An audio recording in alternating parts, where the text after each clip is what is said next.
तसं आम्ही नेहमी निवडणुका बघत असतो. मी आदरणीय गिरीश भाऊंना सांगत होतो, आमच्या आपल्या निवडणुकीच्या वेळेस भाऊ सगळे एकमेकाच्या विरोधात असतात, पण खासदारकीच्या वेळेस दुश्मन के दुश्मन अपने दोस्त हो जाते हैं. बघा आज शिरीष दादा आणि अनिल भाऊ आय लव्ह यू. तिकडे गेलो आम्ही Kishorappa Amol Shinde I love you.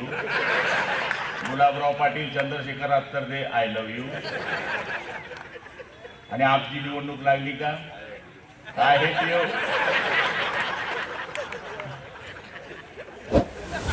मग याच्यावरून विचार केला पाहिजे की ज्या वेळेस आम्ही एकमेकाच्या विरुद्ध विधानसभेमध्ये लढतो ती राज्याची निवडणूक आहे म्हणून आम्ही ते लढतो, पण ही निवडणूक आमच्या विधानसभेची निवडणूक नाहीये, ही गटर वॉटर मीटरची निवडणूक नाहीये, ही जिल्हा परिषदची निवडणूक नाहीये, ही ग्रामपंचायतची नाहीये, ही देशाचं नेतृत्व ठरवणारी निवडणूक असल्यामुळे आमची जरी तोंड वाकडी असली तरी देशाच्या नेतृत्वाकरता आम्ही एका व्यासपीठावर येऊन देशाचं नेतृत्व ठरवतो.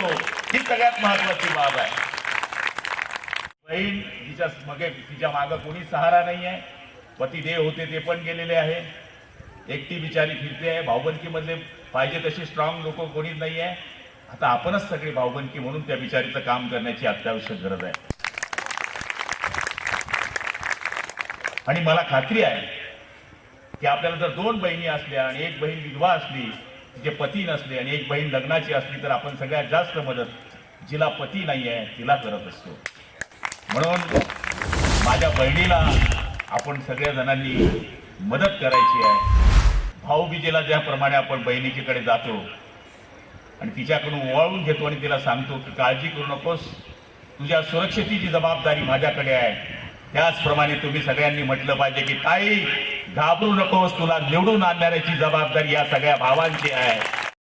गांधी तीर्थ निसर्गाच्या सानिध्यात महात्मा गांधींच्या जीवनावरील जगातील पहिले मल्टीमीडिया म्युझियम. आजच भेट द्या. गांधी तीर्थ, जैन हिल्स, जळगाव. अधिक माहितीसाठी www.gandhifoundation.net वर व्हिजिट करा.